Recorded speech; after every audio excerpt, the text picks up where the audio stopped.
लेकिन भारत में भारत के लिए जिम्मेवार समाज कौन सा है? वो हिंदू समाज है, क्योंकि भारत हिंदू देश है, हिंदू राष्ट्र है।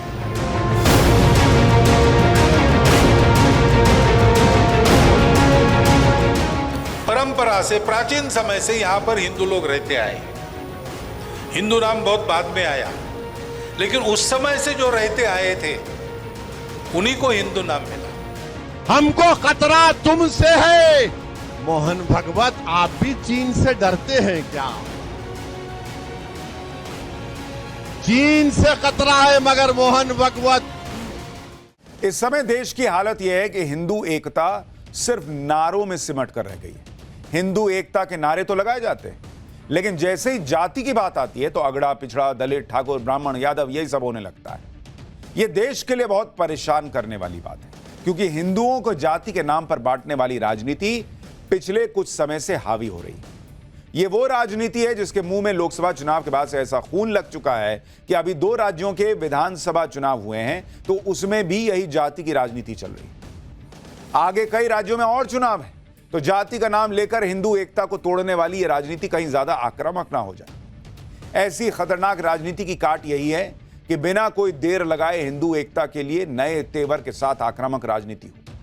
और यही वजह है कि आप देखिए कि विधानसभा चुनाव के नतीजे आने से पहले ही हिंदुत्व के सबसे बड़े चेहरे आक्रामक होकर इस मुद्दे को उठा रहे। खास तौर पर प्रधानमंत्री नरेंद्र मोदी ये बिल्कुल नहीं चाहते कि हिंदू एकता सिर्फ नारों तक सीमित रह जाए। सीएम योगी भी ये नहीं चाहते कि हिंदुओं के बंटने का कोई फायदा उठाए। और पीएम मोदी, सीएम योगी के बाद अब तो संघ प्रमुख ने भी इसी लाइन पर बोल दिया है। 5 अक्टूबर को प्रधानमंत्री नरेंद्र मोदी ने कह दिया था कि अगर हम बंटेंगे तो बांटने वाले महफिल सजाएंगे। 6 अक्टूबर को संघ प्रमुख मोहन भागवत ने कह दिया कि अपनी सुरक्षा के लिए हिंदुओं को एकजुट होना होगा। इससे पहले सीएम योगी आदित्यनाथ भी कई बार कह चुके हैं कि बटेंगे तो कटेंगे, एक रहेंगे तो नेक रहेंगे। आप एक बार सुनिए कि प्रधानमंत्री मोदी से लेकर मोहन भागवत से लेकर योगी आदित्यनाथ तक कैसे एक सुर में हिंदुओं को जगा रहे हैं, सचेत कर रहे हैं कि यह देश के लिए खतरनाक है कि हिंदुओं को बांटने का प्रयास तेज हो रहा है। सुनिए एक बार।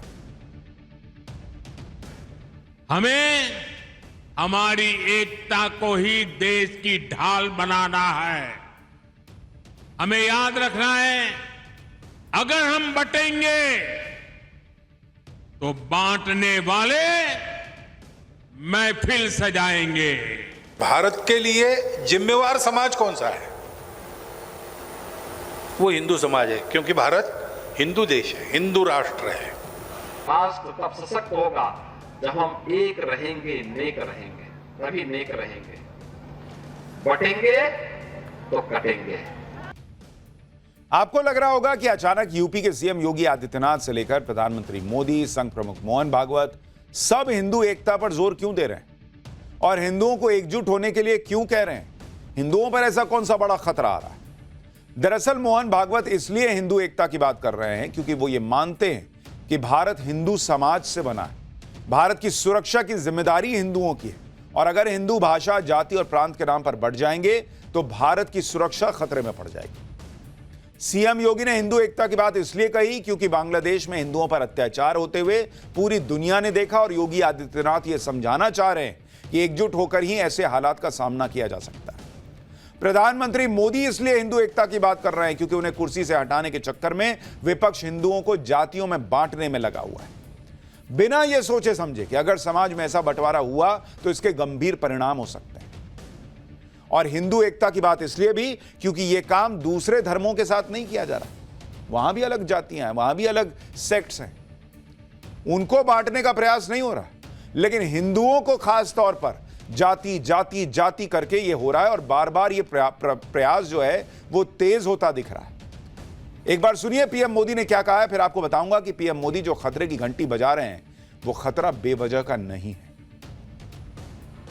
कांग्रेस और उसके साथियों का एक ही मिशन है, समाज को बांटो, लोगों को बांटो और सत्ता पर कब्जा करो। इसलिए हमें अतीत से सबक लेना है। हमें हमारी एकता को ही देश की ढाल बनाना है। हमें याद रखना है, अगर हम बटेंगे तो बांटने वाले महफिल सजाएंगे। हमें कांग्रेस और महाअघाड़ी वालों के मंसूबों को कामयाब नहीं होने देना है। नरेंद्र मोदी देश के लोगों को एकजुट होने की बात कर रहे हैं और इसकी दो वजह है। पहली भारत की इंटरनल पॉलिटिक्स और दूसरा जियो पॉलिटिक्स। इंटरनल पॉलिटिक्स में नरेंद्र मोदी के सामने इंडी गठबंधन का चैलेंज है। इंडी गठबंधन जानबूझकर जाति की राजनीति को बढ़ावा दे रहा है। राहुल गांधी बार बार जाति जनगणना की बात कर रहे हैं। वो बजट बनाने वाले अफसरों की जाति पूछकर उन्हें टारगेट कर रहे हैं। वो मिस इंडिया जैसे कंपटीशन जीतने वाली कंटेस्टेंट्स की जाति पूछ रहे हैं। राहुल गांधी हर चीज को जाति से जोड़ रहे हैं, जाति में बांट रहे हैं। हो सकता है इस दांव से इंडी गठबंधन को कुछ राज्यों में सत्ता मिल जाए, लेकिन यह पॉलिटिक्स देश के लिए खतरनाक है। आगे चलकर इसके गंभीर परिणाम हो सकते हैं, जैसे ओल्ड पेंशन स्कीम वाली पॉलिटिक्स। हम ओल्ड पेंशन स्कीम देंगे, कांग्रेस ने कह तो दिया। हिमाचल का क्या हाल हुआ? पेंशन तो दूर की बात है, सैलरी तक के लाले पड़ने लगे। हम फ्री में खटाखट ये देंगे, खटाखट वो देंगे, और उसके बाद टॉयलेट सीट पर टैक्स लगाने की नौबत आ जाए, ये बाद में हिसाब कौन करता रहेगा? इसी तरह जाति जाति जाति चल रही है। हिंदू बटे, बाद में जो होगा वो देखा जाएगा, पहले कुर्सी तो मिले। नरेंद्र मोदी इस खतरे से बचने के लिए लोगों को एकजुट होने की बात कर रहे हैं, अतीत से सबक लेने की बात कर रहे हैं। प्रधानमंत्री नरेंद्र मोदी अगर एकजुट रहने की बात कर रहे हैं तो वो ये बात हवा में नहीं कह रहे। अतीत में ऐसे कई उदाहरण हैं जब भारत में इस तरह से अपने अपने फायदे के लिए आपस में लोग बटे, तब नुकसान उठाना पड़ा। जैसे 1980 और 90 के दौर में जाति की राजनीति हावी थी। किसी का ध्यान कश्मीरी पंडितों पर गया ही नहीं, जिन्हें अपनी ही जमीन से भगा दिया गया। मंडल कमंडल वाली राजनीति के दौर में ही कश्मीरी पंडितों पर अत्याचार हुए। किसी ने उनके अधिकारों की बात नहीं की, क्योंकि लोग अपनी जाति की राजनीति में फंसे हुए थे। इसी तरह से आप राम मंदिर का मुद्दा देख लीजिए। यूपी जाति की राजनीति में जब तक फंसा रहा, हिंदू समाज एक नहीं हुआ, तब तक राम मंदिर का निर्माण अटका रहा।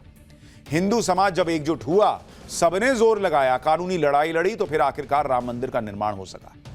नरेंद्र मोदी जब से केंद्र की सत्ता में आए तो पूरे देश का हिंदू समाज जागा और लोगों को अयोध्या के साथ काशी मथुरा की बात भी समझ में आने लगी। लेकिन अगर लोग जातियों में बंटते जाएंगे, हिंदू एकता दिखेगी नहीं, रहेगी नहीं, तो नरेंद्र मोदी ने 10 साल जो प्रयास किया है वो सारा प्रयास बेकार जाएगा, ये उनका मानना है। और अभी तो वो टाइम चल रहा है जब भारत को एकता दिखाने की सबसे ज्यादा जरूरत है, क्योंकि दुनिया में जिस तरह के हालात हैं उसे नरेंद्र मोदी बहुत करीब से देख रहे हैं। ये समझ रहे हैं कि इन हालात में दुनिया का कोई देश तभी तरक्की कर पाएगा जब वहां का बहुसंख्यक समाज एकजुट होकर रह पाएगा। सबको बांट ही दोगे तो फिर देश में बचेगा क्या? लोग ही तो एकजुट होकर एक दूसरे की ढाल बनेंगे। क्योंकि आप देखिए, युद्ध की वजह से इस वक्त दुनिया अलग अलग गुटों में बटी हुई है। अलग अलग देश अपने अस्तित्व के लिए लड़ाई लड़ रहे हैं, और इन सारे हालात के बीच भारत अपने हितों को साध भी रहा है और तेजी से विकास भी कर रहा है। लेकिन भारत के दुश्मनों को यह बात अच्छी नहीं लगेगी। वो भारत के खिलाफ नई साजिश रचेंगे। इसलिए नरेंद्र मोदी जियो पॉलिटिक्स को देखते हुए भारत के लोगों से एकजुट रहने की अपील कर रहे हैं, भारत के बहुसंख्यक समाज से एकजुट रहने की अपील कर रहे हैं। क्योंकि जो बहुसंख्यक है, अगर वही टूट गया तो फिर जो देश को तोड़ना चाहते हैं वो कामयाब होने लगेंगे। हिंदू जब एक हो जाता है तो बड़े बड़ों को पानी पिला देता है। याद कीजिए, जब बॉर्डर पर चीन ने भारत के साथ हिमाकत की तो हिंदू एकजुट हो गए। दिवाली पर चीन के सामान का बहिष्कार कर दिया, चीन को बड़ा नुकसान हुआ। इसी तरह मालदीव भी भारत को आंख दिखा रहा था, भारत विरोधी बयान दे रहा था। मालदीव के राष्ट्रपति मोहम्मद मोइजू चीन के नजदीक और चीन की नजदीकियां बढ़ रही थी और उसके चक्कर में इंडिया आउट का अभियान चला रहे थे। लेकिन मालदीव के खिलाफ देश के लोग एकजुट हो गए। भारतीय पर्यटकों ने मालदीव घूमने के प्लान कैंसिल किए और मालदीव के हाथ पैर फूल गए। मालदीव तुरंत लाइन पर आ गया। मालदीव के राष्ट्रपति अभी भारत के दौरे पर आए हुए, वो भारत को अहम साझेदार बताने लगे हैं। जो इंडिया आउट का नारा देकर राष्ट्रपति बना मोहम्मद मोइजू, अब वो भारत को सलाम ठोक रहे हैं। कह रहे हैं कि भारतीय पर्यटकों का उनके देश में स्वागत है। हिंदू एकता का, देश की एकता का सबसे लेटेस्ट उदाहरण तो हिमाचल प्रदेश है, जहां अतिक्रमण और अवैध निर्माण के खिलाफ हिंदू समाज एकजुट हो गया। हिंदू सड़क पर उतर आए, सरकार पर खूब प्रेशर बनाया कि वो अतिक्रमण और अवैध निर्माण के खिलाफ एक्शन ले। इस प्रेशर के आगे हिमाचल सरकार को भी झुकना पड़ा। देश का बहुसंख्यक समाज, हिंदू समाज, खुद भी अपने लिए लड़ना होगा उसे। और यही बात मोहन भागवत ने समझाई कि आपको दूसरों के भरोसे नहीं रहना है, खुद अपनी लड़ाई लड़नी है। अपनी लड़ाई लड़ने से मतलब है खुद को आगे बढ़ाना है, देश को आगे बढ़ाना है, देश की चुनौतियों से लड़ाई लड़नी है। क्योंकि हिंदू समाज की आदत हो गई है कि वो अपनी लड़ाई दूसरों के भरोसे पर छोड़ देता है। सुनिए मोहन भागवत को। क्योंकि हिंदू समाज को एक आदत है, वो ठेका दे देता है, भगवान बचाओ। अरे भगवान उनको बचाता है जो खुद कुछ करते हैं।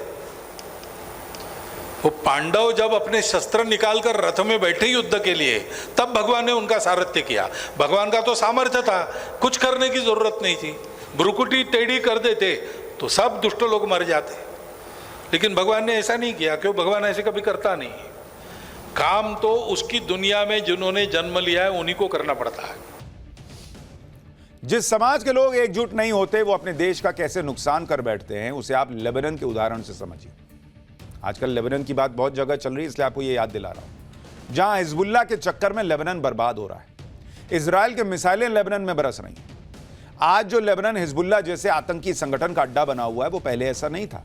साल 1975 से पहले लेबनान की पहचान मिडिल ईस्ट के इकलौते ईसाई बहुल देश के तौर पर होती थी। मजबूत इकोनॉमी की वजह से लेबनान को पेरिस ऑफ मिडिल ईस्ट कहा जाता था। उस वक्त अरब देशों के मुस्लिम शरणार्थियों के लिए लेबनान पहली पसंद था, क्योंकि इस देश ने अपने दरवाजे शरणार्थियों के लिए खोल रखे थे। लेकिन यही मुस्लिम शरणार्थी धीरे धीरे लेबनान के लिए मुसीबत साबित होने लगे। मुस्लिम शरणार्थियों की आबादी बढ़ी तो उन्होंने लेबनान में पूरे अधिकार नहीं मिलने और अन्याय होने के आरोप लगाने शुरू कर दिए। लेबनान में शुरू हुए इस विरोध को फिलिस्तीन के मुस्लिम कट्टरपंथियों ने फायदा उठाया और उन्हें मदद के नाम पर लेबनान सरकार के खिलाफ उकसाना शुरू कर दिया। और देखते ही देखते हालात इतने बिगड़ गए कि 1975 से 1990 के बीच लेबनान गृहयुद्ध में चला गया। इस दौरान करीब 1,50,000 लोग मारे गए, करीब 10 लाख लोग देश छोड़कर चले गए, जो लेबनान की आबादी का करीब 25% था। और करीब 15 साल तक चले सिविल वॉर ने लेबनान की पूरी डेमोग्राफी ही बदल दी। जहां पहले 53% ईसाई थे, वहां अब सिर्फ 31% ईसाई रह गए, जबकि मुस्लिम आबादी 45% से बढ़ते बढ़ते 60% पे चली गई। इसका नतीजा यह हुआ कि पूरे लेबनान पर आतंकी संगठन हिजबुल्लाह का नियंत्रण हो गया और आज लेबनान रॉकेट झेल रहा है। दुनिया में ऐसे उदाहरणों की कोई कमी नहीं है जब समाज बढ़ता है और देश पर खतरा आ जाता है। इसी खतरे को नरेंद्र मोदी से लेकर मोहन भागवत तक और सीएम योगी तक समझा रहे हैं। इसलिए मोहन भागवत कह रहे हैं कि भारत हिंदू राष्ट्र है और हिंदू समाज ही भारत की ताकत है। सुनिए मोहन भागवत को, फिर बताऊंगा भागवत के बयान पर ओवैसी कैसे भड़क गए। हम भारत माता के पुत्र हैं और इसलिए भारत माता के लिए जिएंगे मरेंगे।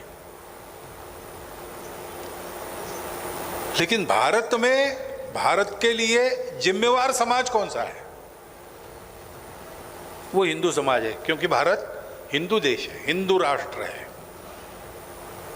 परंपरा से, प्राचीन समय से यहां पर हिंदू लोग रहते आए। हिंदू नाम बहुत बाद में आया, लेकिन उस समय से जो रहते आए थे उन्हीं को हिंदू नाम मिला। मोहन भागवत हिंदू एकता की बात कर रहे हैं, लेकिन असदुद्दीन ओवैसी को इसमें भी मुस्लिम विरोधी चीजें दिखती हैं। मोहन भागवत के बयान का विरोध करते हुए असदुद्दीन ओवैसी ने क्या कहा है वो सुनिए, फिर बताता हूं कि कैसे खुद असदुद्दीन ओवैसी मुस्लिम एकता का झंडा उठाए फिरते हैं। सुनो मोहन भागवत, ना भारत के हिंदुओं को खतरा है, ना भारत के मुसलमानों को कोई खतरा है। हां, एक खतरा भारत के मुसलमानों को, हिंदुओं को, दलितों को, आदिवासियों को, सिखों को, ईसाइयों को है। वो किससे है? नरेंद्र मोदी और मोहन भागवत से खतरा है। हमको खतरा तुमसे है। अचानक आज असदुद्दीन ओवैसी मुसलमानों को खतरा नहीं है ये बोलने लग गए। यानी कोई हिंदू एकता की बात करे तो ओवैसी को परेशानी होती है, लेकिन वो खुद मुस्लिम एकता के नाम पर वोट मांगते हैं तब कुछ नहीं। कभी वो 3 तलाक पर मुसलमानों को एकजुट होने के लिए कहते हैं, कभी सीए एनआरसी के विरोध में मुसलमानों को साथ आने की बात करते हैं, कभी वक्फ बोर्ड के बिल के विरोध में मुस्लिम समाज को जगाने की बात करते हैं। और अगर कोई मुस्लिम संगठन प्रधानमंत्री मोदी के किसी कदम की तारीफ करने लगे तो उन्हें भर भर कर कोसने भी लगते हैं। एक बार सुनिए वक्फ बिल पर जो मुस्लिम प्रधानमंत्री मोदी की तारीफ कर रहे हैं, उन्हें भी असदुद्दीन ओवैसी कैसे भड़का रहे हैं। होश में आओ मुसलमानों, जो मुसलमान मोदी के इस लाए हुए बिल की तायीद कर रहे हैं, मैंने अपनी तकरीर में कहा था कि जब तुम्हारे बाप दादाओं की खबरों को मिसमार कर दिया जाएगा तब तुमको तकलीफ होगी। असदुद्दीन ओवैसी भले ही कुछ भी कहें, लेकिन हिंदू एकता की बात करने का यह मतलब नहीं कि वो एंटी मुस्लिम हो जाए। आप योगी आदित्यनाथ के आज के ही बयान को देख लीजिए। उन्होंने साफ कहा कि वो किसी भी मत और मजहब के इष्ट के बारे में विवादित बयान बर्दाश्त नहीं करेंगे। किसी भी मजहब के। भाई अगर मुसलमान विरोधी होते तो ऐसा थोड़ी कह रहे होते। इसलिए हिंदू एकता की बात करना मुसलमान, सिख, ईसाई का विरोधी होना थोड़ी है। सीएम योगी ने बेहद सख्त लहजे में कहा कि किसी भी जाति, मत, मजहब अथवा संप्रदाय से जुड़े इष्ट देवी देवताओं, महापुरुषों और साधु संतों के विरुद्ध अपमानजनक टिप्पणी अस्वीकार्य है, किंतु विरोध के नाम पर अराजकता भी बर्दाश्त नहीं की जाएगी। कोई भी व्यक्ति अगर आस्था के साथ खिलवाड़ करेगा तो उसे कानून के दायरे में लाकर कठोरता पूर्वक सजा दिलवाई जाएगी। प्रदेश में सभी की सुरक्षा हमारी शीर्ष प्राथमिकता है। यूपी सरकार पर्व और त्योहारों को सौहार्दपूर्ण तरीके से संपन्न कराने के लिए प्रतिबद्ध है। इसमें यह तो नहीं कहा कि हिंदू का जो मना है वो करे, वो किसी को भी गाली दे सकता है, ऐसा तो नहीं बोला। जब लाउड स्पीकर हटे तो आपको हमने खबर दिखाई थी कि मंदिरों से भी हटे, मस्जिदों से भी हटे। इसलिए हिंदू एकता की बात किसी के खिलाफ नहीं है, लेकिन हिंदू चूंकि बहुसंख्यक है, अगर देश का सबसे बड़ा समाज ही टूट गया, बिखर गया जाति के नाम पर, तो फिर देश के लिए संकट है।